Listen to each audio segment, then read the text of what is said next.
जय सीताराम जी। उदाराः सर्व एवैते ज्ञानी त्वात्मैव मे मतम्। भगवान कहते हैं कि सभी भक्त उदार है, परंतु ज्ञानी तो मेरा आत्मा ही है। ये भगवान का मानना है। भगवान कहते हैं कि सभी भक्त मेरा उदार है, लेकिन ज्ञानी जो है वो मेरा ही स्वरूप है। सभी उदार हैं। इसका भाव है कि चतुर्विद्या भजन्ते माम जनाः सकृतिनोऽर्जुन आर्तो जिज्ञासुरर्थार्थी ज्ञानी च भरतर्षभ। भगवान कहते हैं कि हे भरतवंशियों में श्रेष्ठ अर्जुन, चार प्रकार के सुकृति अर्थात उत्तम कर्म करने वाले मेरे भक्त मुझे भजते हैं। तो चार प्रकार के कौन है वो? एक है आर्त, जिज्ञासु, अर्थार्थी और ज्ञानी। आर्त, जिज्ञासु, अर्थार्थी और ज्ञानी, इन चारों में अर्थ की कामना वाले ज्ञानी,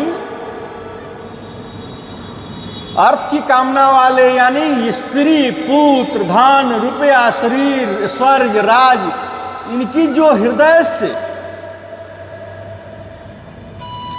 जो हृदय में कामना करते हैं वे अर्थार्थी हैं। सारे पदार्थ ही अर्थ है, उसकी कामना करने वाले अर्थार्थी हैं। अर्थार्थी से श्रेष्ठ है आर्त। जैसे द्रौपदी जिस काम करने के समय में तो कामना ना हो, यानी काम करते समय कोई इच्छा ना हो, पर संकट आपत्ति के समय अपनी मांग पेश कर दे, वह आर्त है। जो भगवान से कोई कामना नहीं करता है, भगवान से कोई चीज मांगता नहीं है, अपने में रमा हुआ है, और जो समय आने पर भगवान से मांगता है वही आर्त है।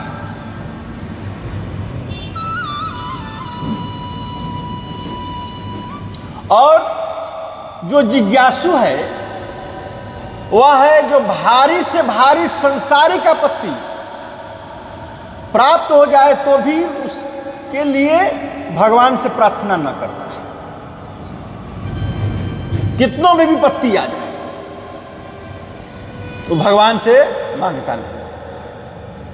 एकमात्र भगवान को जानने की और उनकी शीघ्र प्राप्ति की इच्छा करे, जिससे एक ही जिज्ञासा रहे कि परमात्मा की प्राप्ति जल्दी कैसे हो, परमात्मा जल्दी प्राप्त कैसे हो। अपनी आत्मा के उद्धार के अर्थात भगवान के दर्शनों की ही जिसे जिज्ञासा है, ऐसे पुरुष में न तो संसार की कामना रहती है और न संकट निवृत्ति की याचना रहती, चाहे जितना भी संकट आ जाए। किंतु आत्म विषय की, परमात्मा विषय की जिज्ञासा है कि परमात्मा क्या चीज है, उनकी प्राप्ति कैसे हो। और चौथा है निष्कामी ज्ञानी, जिसे कोई भी कामना नहीं है, वो मुक्ति की ही कामना है, उसे मुक्ति की भी कामना नहीं। कोई भी कामना नहीं करूंगा तो भी भगवान की प्राप्ति मुझे हो ही जाएगी, यह भी कामना नहीं है। नहीं करूंगा तो भी मेरी आत्मा का उद्धार हो जाएगा, यह भी कामना नहीं है। तात्पर्य है कि निष्कामी ज्ञानी कोई भी कामना नहीं करता, और ऐसी बात या तो सिद्ध पुरुषों में होती है या सिद्ध होने के लायक पुरुषों में होती है। इन चारों प्रकार के भक्तों में जो सबसे बढ़कर भक्त है वह मेरा आत्मा ही है। उदारा सर्व एवैते ज्ञानी त्वान्मैव मे मतम्। सभी प्रकार के भक्त उदार हैं, किंतु ज्ञानी तो मेरा आत्मा ही है। 18वें और 19वें श्लोक में उनकी श्रेष्ठता दिखलाई तथा इसके पहले 17वें में भी दिखाई है। तेषाम ज्ञानी नित्य युक्ता एक भक्ति विशिष्यते प्रियो ही ज्ञानी नोत्यस्थ महम सा च मम प्रिय। इन चारों प्रकार के यथार्थी आर्त जिज्ञासु और ज्ञानी भक्त में मुझ एक परमात्मा में भक्ति करने वाला जो मेरा अनन्य प्रेमी ज्ञानी भक्त है वह श्रेष्ठ है, ये भगवान कहते हैं। तो ज्ञानी को मैं अतिशय प्यारा हूं, मेरे सिवा और कहीं किंचन मात्र भी उसकी प्राप्ति नहीं है। यदि मुक्ति में भी प्रीति रहती तो वह जिज्ञासु ही होता, अर्थार्थी आर्त जिज्ञासु इन तीनों से भी ज्ञानी बढ़कर है जिससे मैं अतिशय प्यारा हूं। भेदोपासना में मैं ज्ञानी को अतिशय प्यारा हूं, वह ज्ञानी मुझे अतिशय प्यारा है। जो एक दूसरे को अतिशय प्रिय है उसे भगवान इस श्लोक में दिखा दिए। दोनों की एकता नहीं दिखा रहे, यह दिखा रहे हैं यह तो मुझे अतिशय प्यारा है और मैं उसे अतिशय प्रिय हूं, वह मुझे और मैं उसे। इस भेदोपासना के भाव से यह श्लोक प्रकट कर रहा है। वे कहते हैं कि वह अतिशय प्यारा है तो क्या और प्यारा नहीं है। उदारा सर्व एवैते परंतु ज्ञानी तो आत्मैव में मतम, ज्ञानी तो मेरा आत्मा ही है, मेरा स्वरूप ही है। इस आधे श्लोक में यह बात कही है कि चारों भक्त ही उदार हैं किंतु उनमें ज्ञानी मेरा आत्मा ही है। उदार सभी हैं यानी श्रेष्ठ सभी हैं, सभी मुझे प्यारे और सबको मैं प्यारा हूं। तो इनकी श्रेष्ठता के साथ साथ उदारता का यह भाव है, वे उदार चित्त वाले हैं। जैसे किसी मनुष्य का चित्त बड़ा उदार हो, अपना स्वत्व, अपना शरीर, समय, अधिकार की वस्तु आदि दूसरों के प्रति अर्पण करने में वह बड़ा उदार है। ऐसे वे सब उदार चित्त वाले अपने सतत्व को मेरे प्रति समर्पण कर रहे हैं क्योंकि प्रथम वे श्रद्धा विश्वास करके मुझे भजते हैं, परंतु मैं उन्हें पीछे याद करता हूं। सामान्यतया भगवान का प्रेम तो सब जगह ही है। श्री राम जी कहते हैं कि हनुमान जी मुझे सब कोई समदर्शी कहते हैं परंतु अनन्य गति वाला सेवक मुझे अतिशय प्रिय है। समदर्शी मोहि कहा सबको,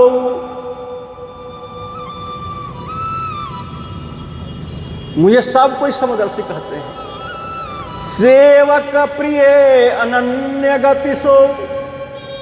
और भगवान श्री कृष्ण जी कहते हैं कि सम्मोहम सर्वभूतेषु न मे देशोऽस्ति न प्रियः ये भजन्ति तु मां भक्त्या मयि ते तेषु चाप्यहम्।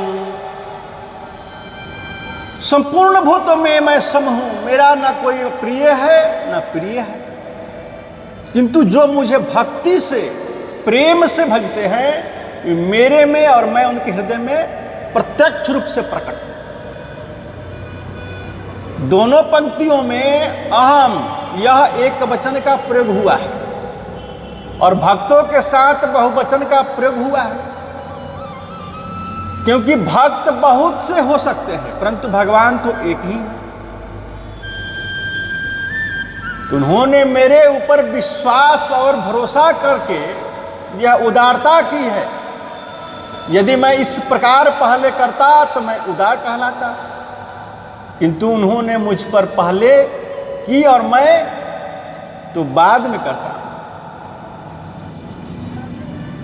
तो उनके अनुसार करता हूं, अधिक तो नहीं करता क्योंकि मुझ में उदारता कहाँ है, उदारता तो उन्हीं में है। वे सभी मुझसे श्रेष्ठ हैं, उदार हैं। मैं हूं उदारता लेने वाला और वो है उदारता करने वाले। भगवान का कितना ऊंचा भाव है, किस भाव से अपने भक्त को भी देखते हैं। और भी ख्याल करने की बात है, जब एक यथार्थी के लिए भगवान का यह भाव है, फिर ज्ञानी की तो बात ही क्या है।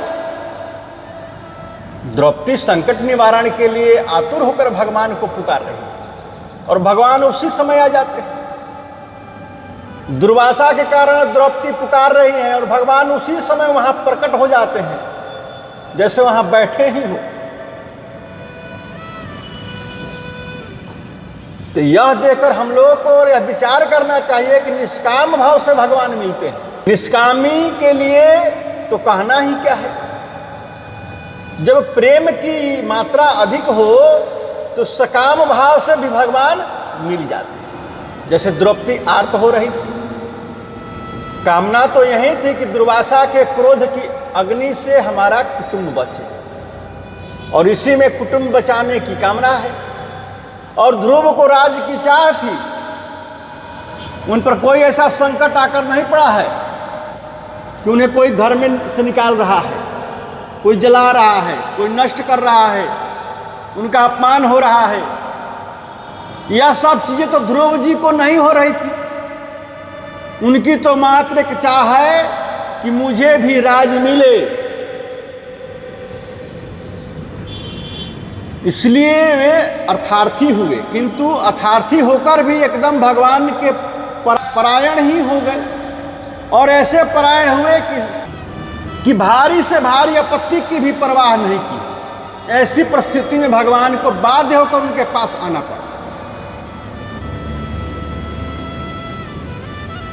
तो भगवान तो हर बातों को जानते ही हैं। वे जानते हैं कि ध्रुव अपने राज की कामना से बुलाता है।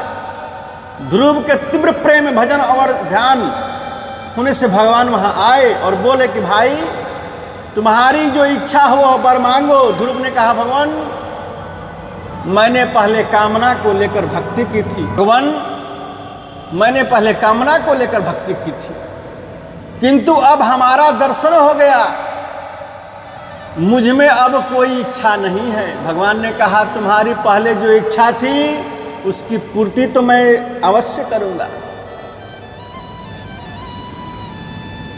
अन्यथा सकाम भाव से मुझे भजने वाले कहेंगे कि भगवान के दर्शन करने के बाद कामना नष्ट हो जाती है, कामना की पूर्ति तो होगी ही नहीं, इसलिए सकामी मुझे नहीं भजेंगे। सकामी भक्तों को भी कायम रखना है, इसलिए यह सब तो तुम्हें मिलेगा ही, केवल यहाँ का ही नहीं। तेरी तो कामना थी कि यहाँ के राज्य की, किंतु तेरे लिए ध्रुपद है जिसकी सारा तारामंडल परिक्रमा करता है, वह ध्रुव लोक जो है, वह ध्रुव लोक जब तक ब्रह्मा जी का दिन अथवा उनकी आयु है तब तक कायम रहता है। वहां तुम स्थायी रूप से रहोगे, इसके सिवा तुम और भी मांगो। ध्रुव ने कहा, प्रभु मैं तो केवल आपका गुणगान ही करना चाहता हूँ, स्तुति करना चाहता हूँ, किंतु मैं स्तुति करना जानता ही नहीं, पढ़ा लिखा तो हूँ नहीं। 5 वर्ष का लड़का ध्रुव, और घर छोड़कर चला गया, तो पढ़े लिखे कहाँ से।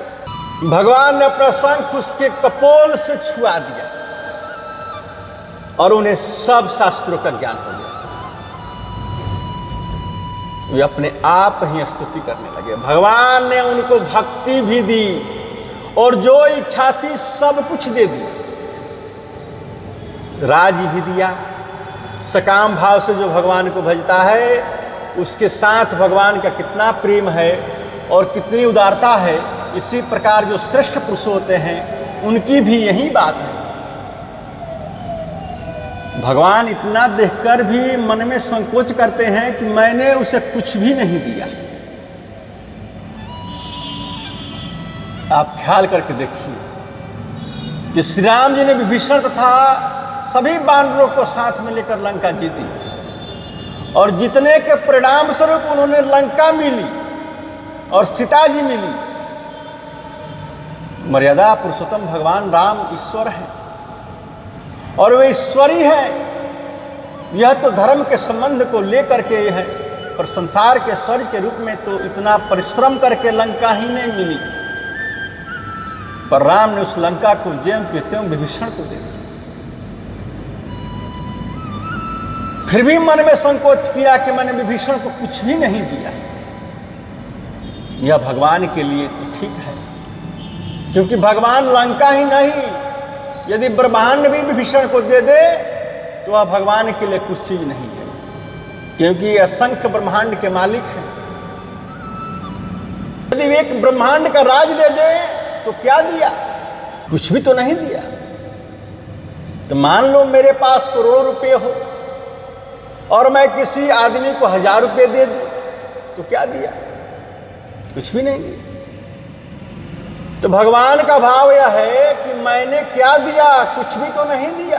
प्रथम उन्होंने भगवान को भजा है, उनके लिए भगवान कहते हैं कि वे उदार चित्त है। उनको उदार बतलाकर उनकी उदारता के सामने कोई मूल्य नहीं रखा, क्योंकि प्रथम उदारता भक्ति की है। भक्त तो सभी उदार है, सकाम भाव से उपासना करने वाले के साथ में भी भगवान का यह उदारता का व्यवहार, इतनी उदारता का व्यवहार, इनका यह अलौकिक भाव सभी भक्तों के प्रति है।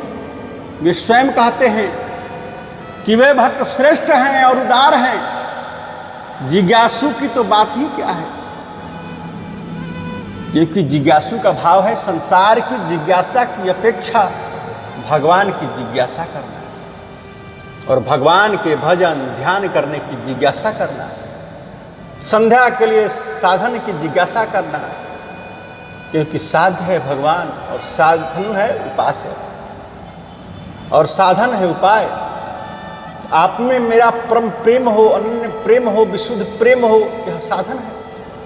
भगवान की प्राप्ति, भगवान के पास में नित्य निवास, भगवान के दर्शन, भगवान का साक्षात्कार और उनके पास सदा रहना और उनकी सेवा करना, यह जिज्ञासु के भाव है। चौथा है ज्ञानी, अर्थार्थी, आर्त और जिज्ञासु। ये तीनों अज्ञानी हैं, क्योंकि तीनों में कामना है। किसी में आर्त की कामना है, किसी में संकट निवारण की कामना है, किसी में मुक्ति की भगवान की प्राप्ति के साधनों की तथा भगवान की प्राप्ति की कामना है। तो ये कामनाएं जिसके नहीं है वह मेरे भक्त उच्च कोटि का अन्य भक्त है। ज्ञानी के लिए भगवान कहते हैं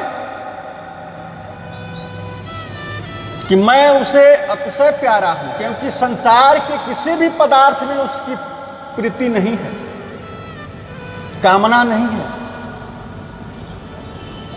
इसलिए वह मुझे अतिशय प्यारा है।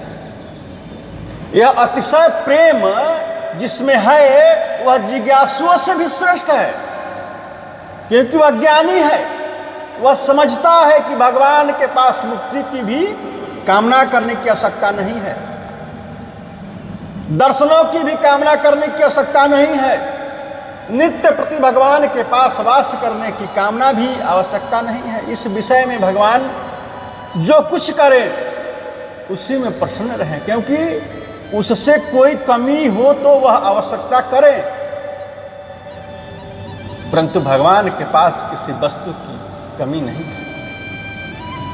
हमारी कामना तो यहाँ की वस्तुओं में है। भगवान जो कुछ कर रहे हैं इतना अधिक कर रहे हैं कि हमारे समझने की वह चीज नहीं है। इसलिए यदि हम किसी चीज की कामना करें तो हमारी मूर्खता सिद्ध होती है। भगवान कहते हैं कि किसी भी प्रकार की कामना न करने वाले मेरे भक्त मुझे अतिशय प्रिय है, उनसे बढ़कर दुनिया में मुझे कोई प्रिय नहीं है।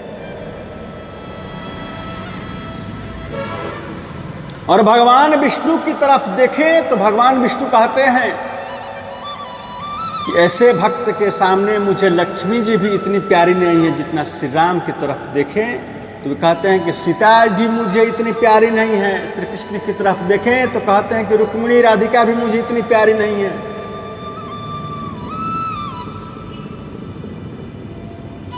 अतिशय उसे कहा जाता है जिससे बढ़कर और कोई न हो।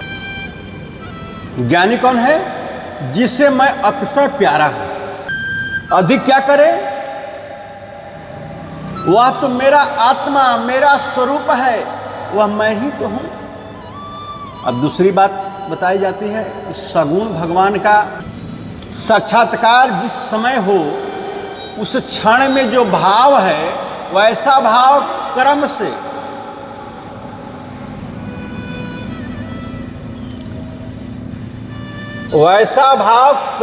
ही हो सकता है या अचानक भी। तो क्रम से हो यह बात तो ठीक है ही। जैसे सूर्य भगवान प्रातः काल उदय होते हैं और फिर शनै शनै अपने निकट आकर बाद में प्रकट हो जाते हैं।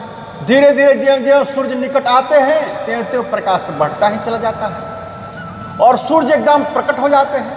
उसी प्रकार भगवान का प्रकट होना होता है और अचानक भी हो सकता है।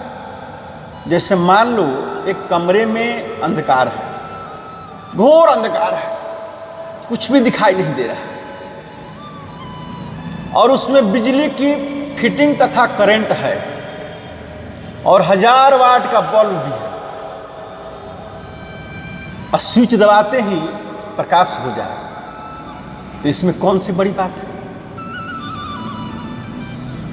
तीसरी बात यह है कि जहां तैयारी आदि कुछ भी ना हो, वहां भी क्षण भर में भाव बदलने के साथ भगवान प्रकट हो जाए।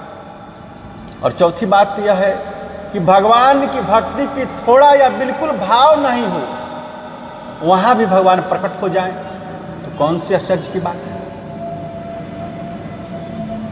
तब आपको सबका दृष्टांत देकर समझाते हैं कि जिससे ज्यादा समझ में आएगा।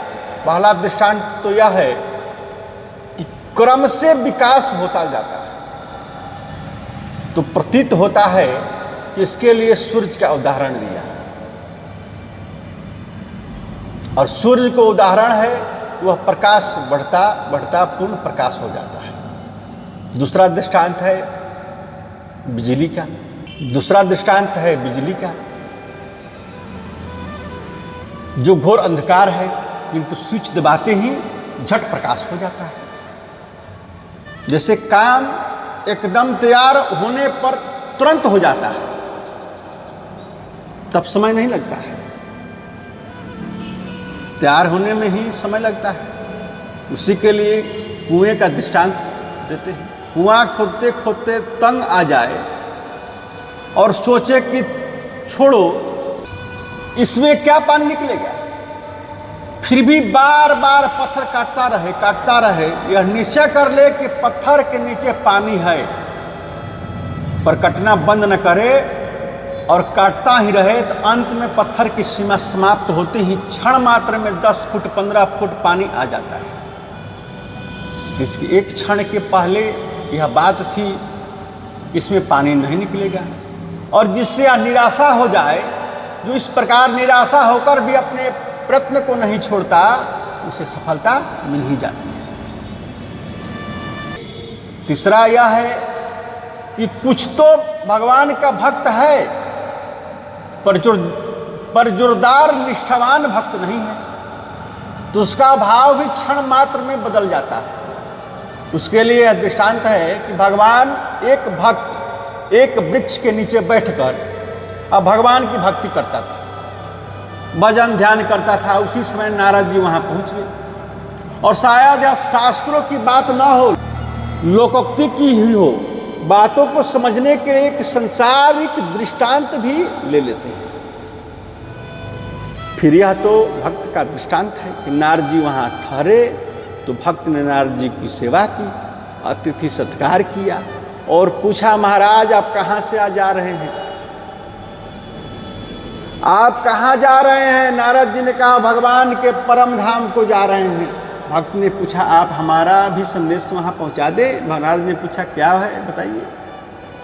भक्त ने कहा कि आप उनसे इतना कुछ कराइए कि कभी मुझे भी आपका दर्शन होगा क्या, और होगा तो कब होगा? नारद ने कहा, ठीक है, नारद जी उसके बाद जो है नाचते गाते बजाते परम धाम को पहुँचे।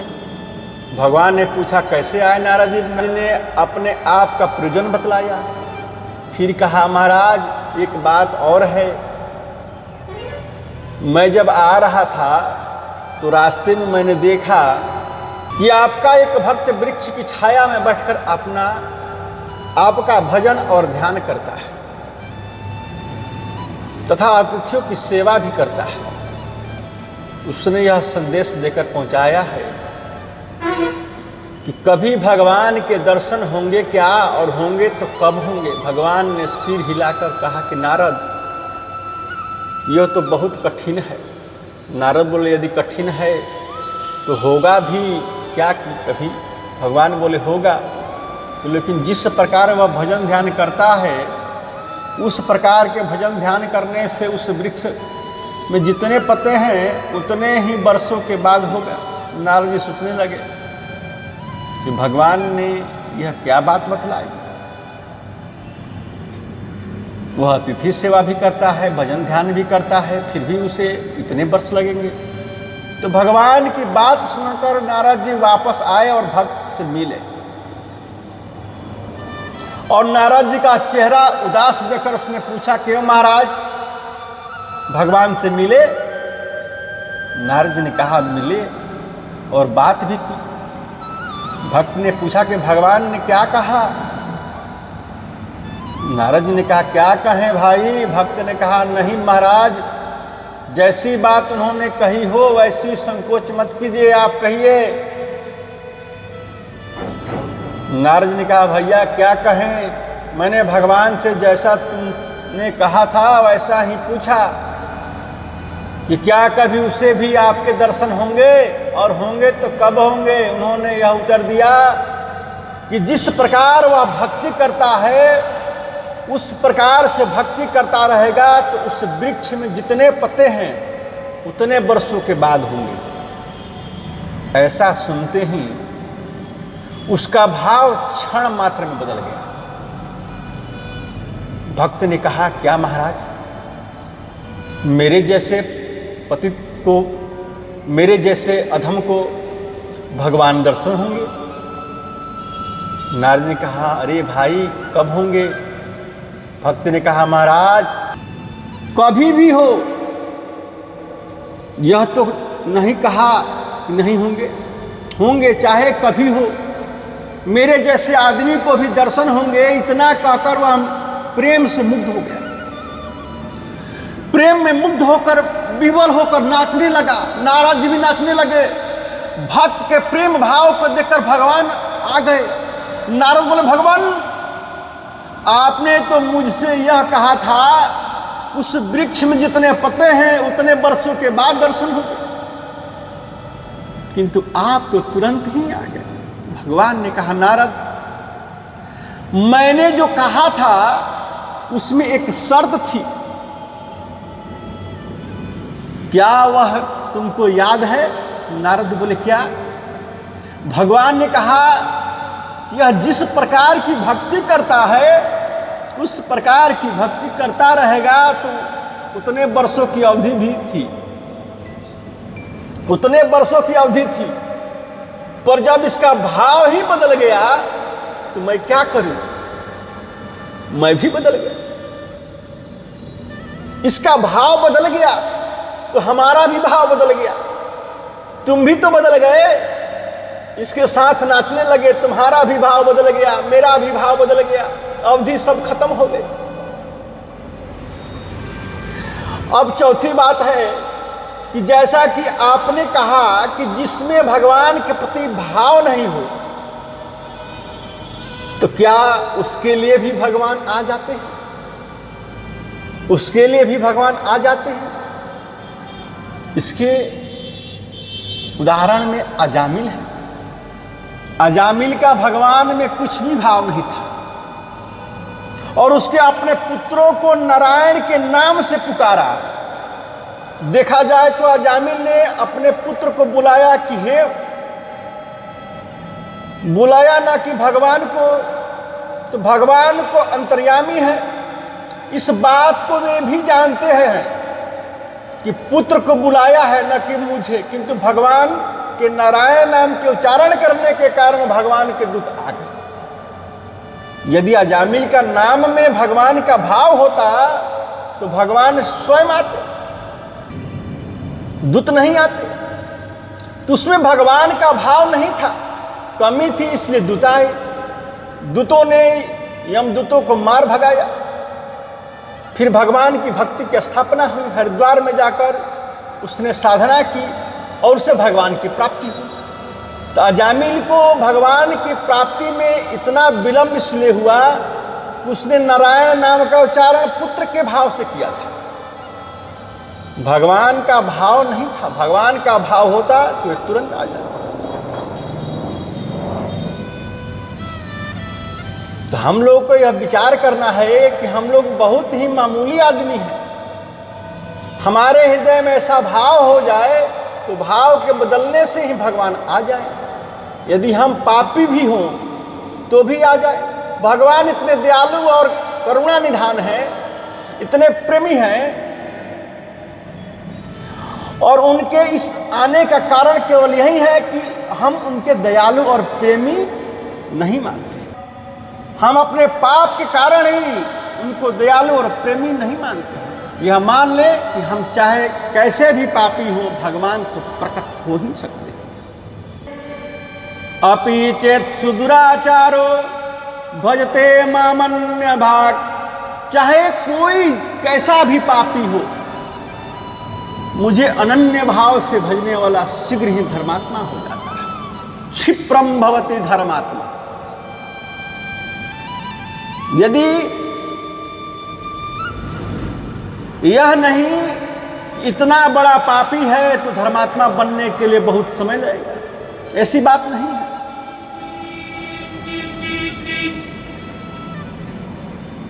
चाहे कितना भी पापी हो, परंतु तुरंत ही धर्मात्मा बन जाएगा, परमात्मा की प्राप्ति हो जाएगी, परम शांति की प्राप्ति हो जाएगी। इस प्रकार भगवान की दया की तरफ देखकर मुग्ध होता रहे कि भगवान इतने दयालु हैं। भगवान के आने में जो विलंब हो रहा है उसका खास कारण यह है कि भगवान की दयालुता को हम समझते नहीं।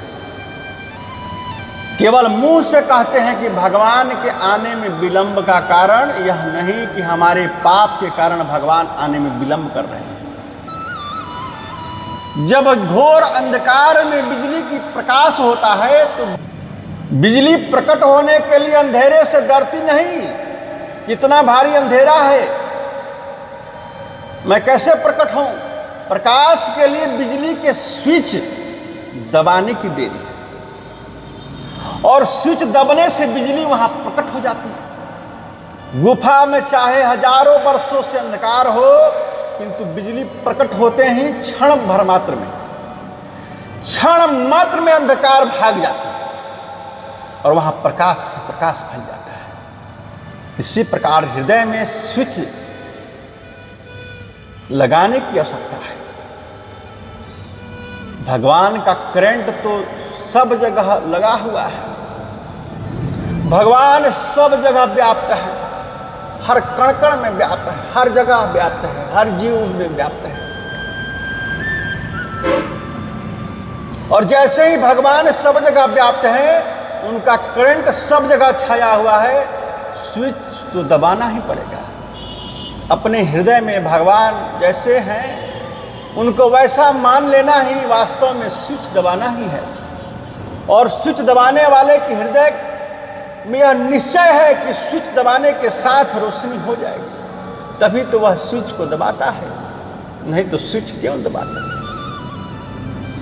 उसका पूरा विश्वास है कि दबाने के साथ ही रोशनी हो जाएगी, पूरा विश्वास होता है।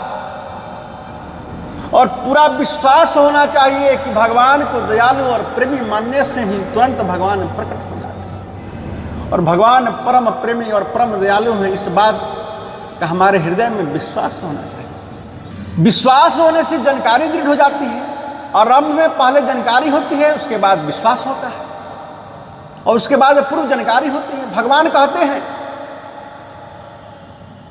कि मुझे सब प्राणियों का शुद्ध जानकर मनुष्य परम शांति को प्राप्त हो जाता है। सुहृदं सर्वभूतानां ज्ञात्वा मां शांति मृच्छति।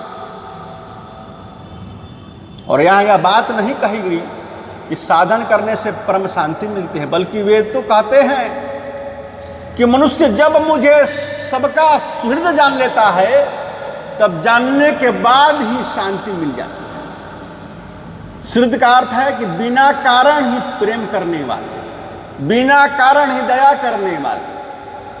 भगवान कारण नहीं देखते। यदि वे पात्र देखें तो कारण देख लीजिए।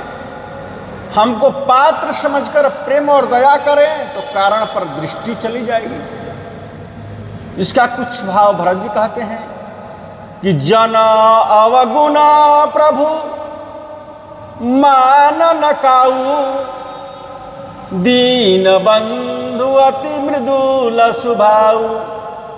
भगवान अपने दास के दोष की तरफ नहीं देखते, क्योंकि यदि वे मेरे दोष की तरफ देखें तो मुझे उनका दर्शन होना असंभव है। भगवान दीन के बंधु हैं और मैं दीन हूं। भगवान का स्वभाव बड़ा ही कोमल है, वे अपने प्यारे भक्त के कष्ट को सहन नहीं कर सकते। ऐसा उनका कोमल स्वभाव है। मेरी नीचता, मेरे व्यवहार की तरफ भगवान कभी नहीं देखते हैं। यदि वे अपने विरध की तरफ देखें तो फिर उनके आने में विलंब होना ही नहीं चाहिए। ब्रज कहते हैं कि मोर जिया भरोसा दृढ़ सोई, मिली हरि राम सगुना शुभ होई। मेरे मन में दृढ़ विश्वास है, प्रभु अपने जन की अवगुण की तरफ कभी नहीं देखते हैं, क्योंकि दीन बंधु हैं।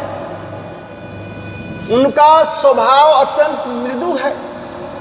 प्रभु के स्वभाव को याद कर करके मेरे मन में निश्चय है कि निश्चय ही ये नहीं, दृढ़ विश्वास है कि भगवान मिलेंगे। इसमें कोई शंका की बात नहीं है। और साथ में शकुन भी शुभ हो रहे हैं। इसमें पहले दिखाया गया है कि मेरे दाहिनी भुजा और मेरी दाहिनी नेत्र जो है वो फड़क रहा है। इसमें मित्र या भाई का मिलना होता है, इस कारण से भी काम आएंगे। यदि ऐसा न हो तो कहते हैं अवधि बीतने पर यदि प्राण रह जाए तो समझना चाहिए कि संसार में मेरे समान कोई पापी नहीं है। बीते अवधि रही जो प्राणा, अधम कवन जग मोहि समाना। तो भाव यह है कि मुझे दृढ़ विश्वास है कि भगवान अवधि पूरी होने पर अवश्य ही मिले। यदि अवधि बीत जाए तो फिर मेरे प्राण नहीं रहेंगे। यदि सच्चा प्रेम है उसी समय मेरे प्राण चले जाएंगे। अवधि अभी तक मेरे प्राणों का आधार है थी। अवधि समाप्त हो गई, अवधि समाप्त हो गई तो आधार नहीं, और जब आधार नहीं तो प्राण नहीं। निश्चय ही समझ लेना चाहिए कि मेरे प्राण नहीं रहेंगे। यदि प्राण रह जाएंगे तो मेरे समान कोई पापी नहीं रहेगा। और मेरे प्राण यदि रह गए तो मैं अग्नि में प्रवेश कर जाऊंगा। अग्नि में प्रवेश करके मैं प्राणों का त्याग कर दूंगा। फिर सोचते हैं कि यदि अग्नि में प्रवेश करके मैं प्राण का त्याग करूं तो यह आत्महत्या है, और मेरे में प्रेम कहाँ है। ऐसे आत्महत्या तो कोई भी कर सकता है। आत्महत्या तो लोक लज्जा के कारण कोई भी कर सकता है। प्रेम तो उसका नाम है कि अवधि बीतने पर प्राण अपने आप ही चले जाए। ऐसी स्थिति होने के साथ ही भरत का मन राम के विरह सागर में डूबने लगा। और तब तक ब्रह्मा का रूप धारण कर हनुमान जी वहां आ गए। जैसे डूबते हुए के लिए नौका आ जाती है, राम विरह सागर महा भरत मगन मन हो विप्ररूप धरि पवन सुता आई गयऊं जनुपोत। वे आकर उन्होंने बचा ली और कहा कि भरत, जिस भगवान के नाम की तुम रट लगा रहे हो, सीता और लक्ष्मण के सहित वे भगवान श्री राम आ रहे हैं और उनके प्राण बच गए, जैसे मछली के प्राण जा रही हो, बिन पानी के मछली के प्राण जा रही हो और उसे उठाकर जल में डाल दे तो उसके प्राण बच गए। तो भरत जी के लिए हनुमान जी आ गए, भगवान के दूत आ गए। भगवान क्यों नहीं आए? हनुमान ने खबर दी कि भगवान आ गए। यह एक प्रकार से ठीक है कि हनुमान जी आ गए तो भगवान ही आ गए, कोई बात नहीं। किंतु दृष्टांत के अनुसार तो भगवान को ही आना चाहिए। क्षण में भगवान आ सकते हैं, उनके आने में कोई कठिनाई तो नहीं। जैसे हनुमान जी आए वैसे भगवान भी आ सकते थे। ये तो समर्थवान थे, सब कुछ कर सकते थे, वे खुद क्यों नहीं आए? इसका कारण ऐसा प्रतीत होता है कि भरत ने कहा कि मेरे हृदय में दृढ़ विश्वास है और सकून भी कि मुझे अच्छे हो रहे। सकून को यहाँ क्यों लाए? जब सकून अच्छे हो रहे हैं तो सकून की प्रतीक्षा करनी चाहिए, इसलिए भगवान मिलेंगे। केवल इतना ही शब्द कहना चाहिए था। यदि क्यों कहा? यदि शब्द की क्या आवश्यकता थी? यदि नहीं आए तो मेरे प्राण नहीं रहेंगे। क्यों नहीं आए? उन्हें इतना ही कहना चाहिए था कि मुझे दृढ़ विश्वास है भगवान आएंगे। भगवान ही स्वयं आते और भगवान के मन में यह भाव नहीं पैदा होता कि हनुमान तुम जाकर पता लगाओ कि भरत का मेरे लिए कैसा भाव है, ये मुझे चाहते हैं ना। भगवान क्षण मात्र में प्रकट हो सकते हैं। इससे हमें यह भाव लेना चाहिए कि भगवान के आने में जो विलंब हो रहा है केवल इसलिए कि हम उन्हें अपना सुहृद नहीं जानते। भगवान कहते हैं कि सुहृद जानने के साथ ही भक्त को परम शांति मिल जाती है।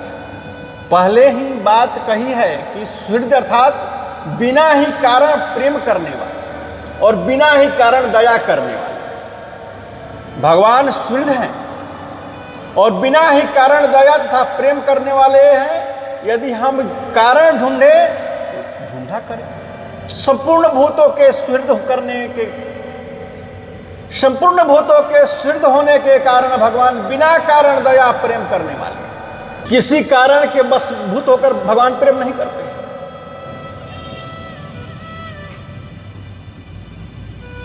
यदि हम उनका प्रभाव मान लें तो हमें अपनी न्यूनता देखने की आवश्यकता ही क्या है?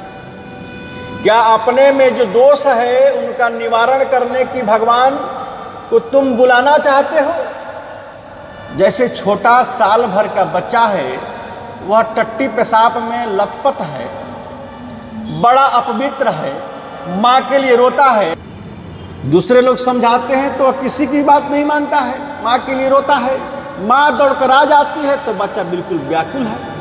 माँ दुलारती है, मीठी बात लल्ला भैया आदि बोलती है, पर वह किसी प्रकार से नहीं रुकता है। माँ चेष्टा करती है उसको धोकर साफ करके चुप कराने की, किंतु वह व्याकुल है माता की गोद के लिए।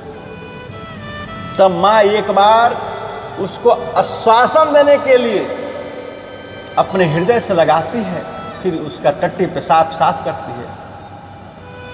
तो पहले उसे उठा लेती है, फिर उसको तथा अपने को भी शुद्ध करती है। इसी प्रकार हम लोग भी भगवान के लिए आतुर हो जाएं। भगवान दया के सागर हैं, यह कहना भी हम लोगों की कमजोरी है, क्योंकि सागर की तो सीमा होती है, भगवान की दया की कोई सीमा नहीं है। उनमें अनंत दया है, अपरिमित दया है, अपार दया है, असीम दया है। सारी दुनिया दया को यदि इकट्ठा कर लिया जाए और भगवान के दया को सागर के समान समझ लिया जाए तो सारी दुनिया की इकट्ठी हुई दया उस दया की सागर की एक बूंद की बराबर भी नहीं होगी। भगवान इतने दयालु हैं। भगवान की दया समझने के साथ भगवान के दर्शन में विलंब होने का कोई कारण नहीं। भगवान इतने प्रेमी हैं कि वे अपने आप को बेच देते हैं। प्रेम में भगवान स्वयं बिक जाते हैं। भगवान का प्रेमी भक्त भगवान को खड़ा करके नीलाम करते हैं तो उसके लिए वे नीलामी हो जाते हैं। उस ऐसे प्रेमी के आने में विलंब होने के कारण होने के लिए भगवान का दोष तो है ही नहीं, किंतु मेरे दोष के कारण भगवान नहीं आते, यह मानना भी भगवान पर ही दोष लगाना है। हम भगवान पर दोष नहीं लगाकर अपने पर दोष कायम करते हैं कि हमारे दोष के कारण भगवान नहीं आते हैं। भगवान तो हमारे दोष को देखते ही नहीं है। जन अवगुण प्रभु मान न काऊ। तो हमारा यह देखना, अपने दोषों को देखकर भगवान के आने में विलंब मानना, यह भी भगवान पर ही दोष लगाना है। हम इस बात को समझ लें कि भगवान इतने दयालु हैं, ऐसे प्रेमी हैं कि हमारे दोषों को देखते नहीं हैं। भगवान तुरंत प्रकट हो जाते हैं और मुझे सब भूतों का सुहृद जानकर मनुष्य शांति को प्राप्त हो जाता है। सुहृदम सर्वभूतानां गत्वा मां शांति मृच्छति। तो वह जानना दो प्रकार है। भगवान बिना कारण ही दया करने वाले और बिना कारण ही प्रेम करने वाले हैं। तो इस प्रकार का साधारण ज्ञान तो सुहृदता के पूर्व का ज्ञान है और इस ज्ञान के द्वारा भगवान को सुहृद मानता है। इस प्रकार की मान्यता का द्वारा फिर जो ज्ञान होता है वह भगवान के विषय में अंतिम क्षण का ज्ञान है। भरत जी कहते हैं कि जन अवगुणा प्रभु मान न काऊ। इस बात को हम लोग पढ़ें और सुने, सुनकर उसे समझें। हम समझते हैं कि हमारे दोषों को देखकर भगवान विलंब करते हैं। जन अवगुणा प्रभु मान न काऊ। दीन बंधु अति मृदुल स्वभाव। यह चौपाई चरितार्थ कहा हुआ कहा मानी। यदि इस चौपाई को हम लोग माने तो यह कहने की गुंजाइश ही नहीं है कि हमारे दोषों को देखकर भगवान विलंब कर। इस चौपाई के अर्थ के ज्ञान से मान्यता हुई कि वास्तव में भगवान ऐसे ही हैं, ऐसा हम लोग समझें, इस पर श्रद्धा विश्वास करें। इस मान्यता के बाद हमें भगवान को सुहृद जानने का ज्ञान हो तो भगवान क्षण मात्र भी देरी नहीं करते। ऐसा समझकर विश्वास करके इस बात को अपने हृदय में दृढ़ कर लें, अपने हृदय में दृढ़ कर लें, इस पर सदा विश्वास कर लें और फिर मानने के साथ ही जो ज्ञान आपको हो उस ज्ञान का फल होगा भगवान की तत्काल प्राप्ति।